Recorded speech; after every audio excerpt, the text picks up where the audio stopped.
Sorry, ha. Sorry talaga. Namiss ko lang nayakapin ka. Namiss ko halikan ka. No.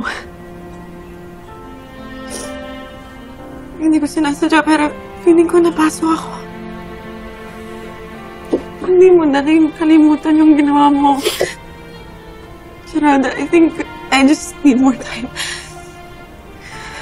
Naiintindihan ko, mahal. Naiintindihan ko. Handa akong maghintay. Gagawin ko ang lahat para mabuo ulit ang tiwala mo sa akin. Talaga? Ano kung umabot ng matagal na panahon? Mahal, hindi ako mapapagod. Lalong-lalo na hindi ako susuko. Araw-araw ang babawi sa'yo hanggang bumalik tayo sa dati.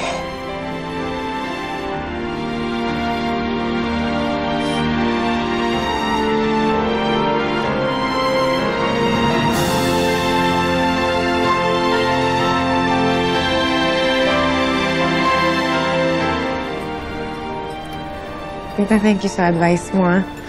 Because of that, nakapag-decide ako na worth it ipaglaban ang marriage ko and my family. Gina took a very big risk on you, Gerald, ha? So, wag na wag mong sasayangin itong pangalawang pagkakataong binigay sa'yo ng pamangkin ko. Natuto na po ako sa pagkakamali ko, tita.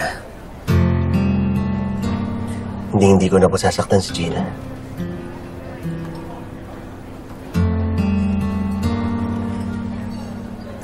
Masaya ako para sa inyong dalawa. Ang worry ko lang, yung daddy mo.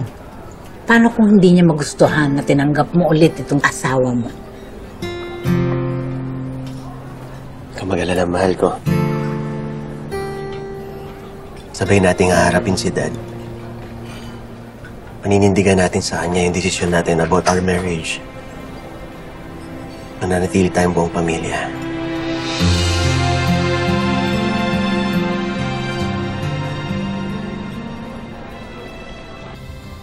Anong ginagawa nito rito? Di ba sinabi ko na sa iyo, ayoko na makikita yung pagmumukha niyan dito sa pamamahay na to?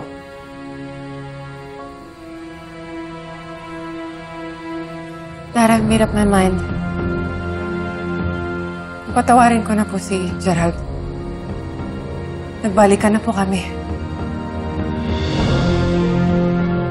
Ano?